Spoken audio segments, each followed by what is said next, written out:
Happy early 4th of July, everybody.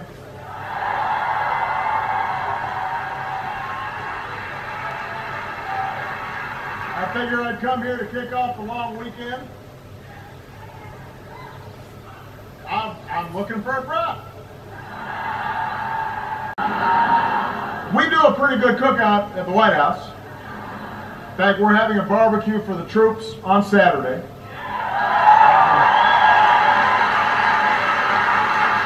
Mismanaging critical veteran health programs and wasting millions of dollars on an Affordable Care Act direct mail campaign.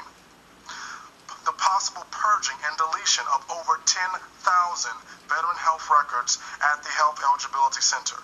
A backlog of over 600,000 pending health applications. Nearly 40,000 unprocessed applications discovered in January of 2013. These were primarily applications from returning service members from Iraq and Afghanistan. So, no matter where you live, this is a special time of year to be in America. You got the food, you got the fireworks. By the way, if you have chairs, feel free to sit. I'm going to talk for a while. If you don't have chairs, don't sit down because you'll fall. Love you!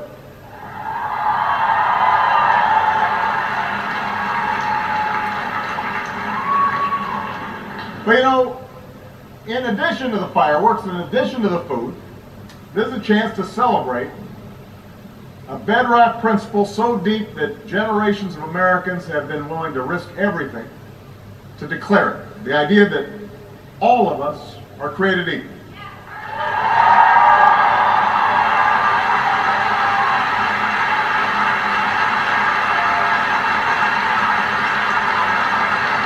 That all of us are endowed with certain inalienable rights. Look at the language that's enshrined in the Declaration of Independence in the second paragraph that all of us as Americans learned by memory when we were kids. It's not commercial language, it's moral language. It's that we're endowed by our Creator with unalienable rights, among them, as we all know, life, liberty, and not property, the pursuit of happiness. I have these vague recollections of when Republicans were saying Obamacare would kill jobs and crush freedom and bring about death panels, and turns out we're still celebrating the 4th of July. The only difference is another 16 million Americans can celebrate it with health care.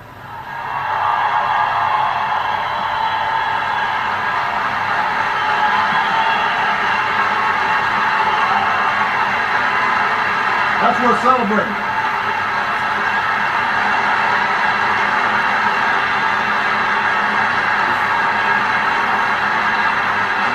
Yeah. The Republic survived. 18 to 22 veterans commit suicide each day.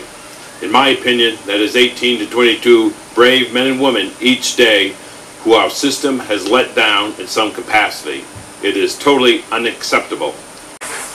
At its heart, access to care is not about numbers, it is about people. Recently, the committee heard from a veteran who had attempted to receive mental health care at a VA community-based outpatient clinic in Pennsylvania.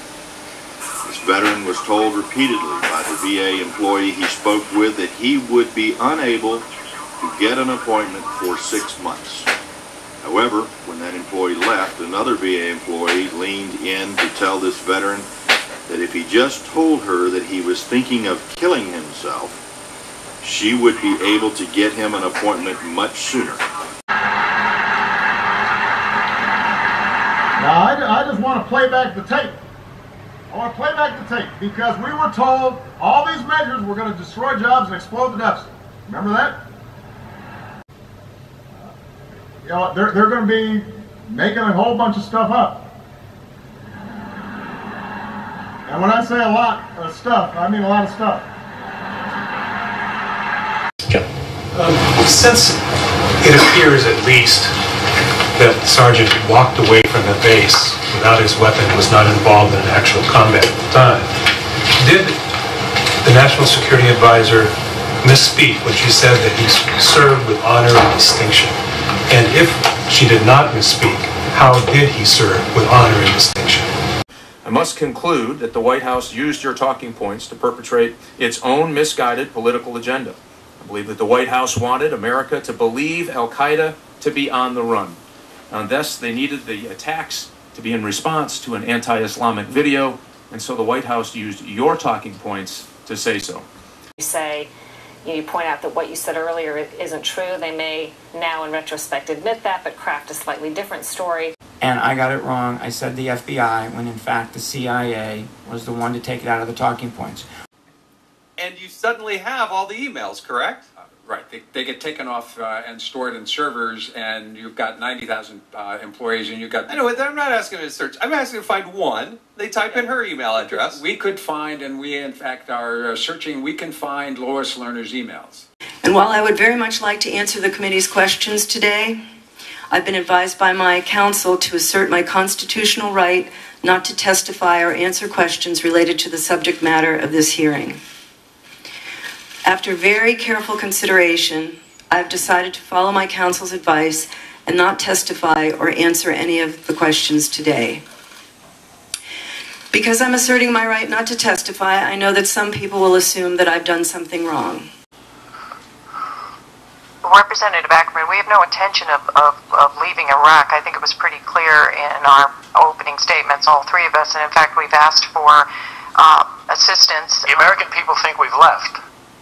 But I just want to know, because of the lack of an answer to my first question, if there's nobody in charge of selling it, nobody's going to buy it. That is an interesting bunch. It was a bad situation. I felt so unclean, for lack of a better word. And so we're all one American family.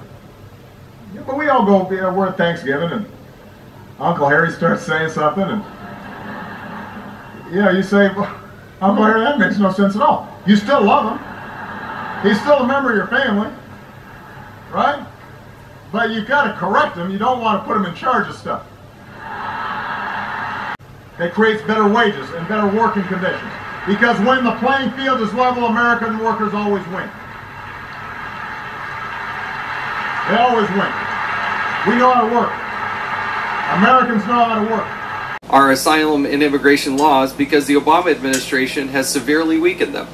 All the administration plans to deal with the problem will only ensure that the claims will get adjudicated more quickly, and minors and adults with minors will be put on the fast track to remaining in the United States permanently and legally, and with access to a full array of taxpayer-provided benefits. Unaccompanied alien minors are not subject to expedited removal under current law, and many, if not a majority, of them are eligible for immigration relief.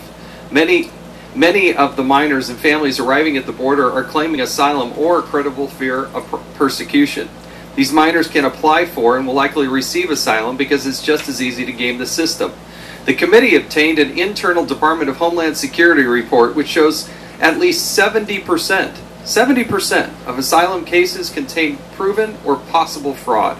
In addition, approval rates of asylum applications are skyrocketing, and former members of violent gangs who supposedly renounced their membership once encountered by immigration authorities are getting asylum. Lastly, non-detained aliens who are denied asylum are rarely successfully deported. A minor who wants to make an affirmative claim of asylum will first apply with a USCIS asylum officer. Approval rates by asylum officers have increased from 28% in 2007 to 46% in 2013. If an asylum officer does not approve the application, it is referred to an immigration judge. Approval rates by immigration judges in affirmative cases have increased from 51% in 2007 to 74% in 2013. Combining these two bites at the apple, the vast majority of aliens who affirmatively seek asylum are now successful in their claims.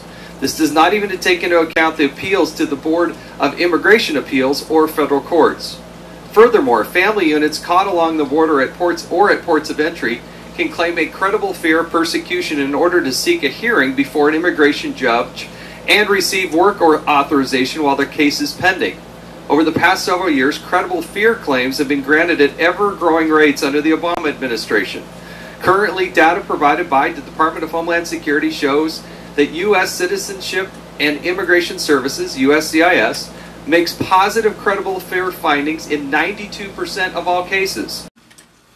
On May 10, 2013, at an American Bar Association conference held in Washington, D.C., Lois Lerner, the director of exempt organizations for the IRS at the time, stated, quote, "Instead of referring to the cases as advocacy cases, they actually used case names on this list.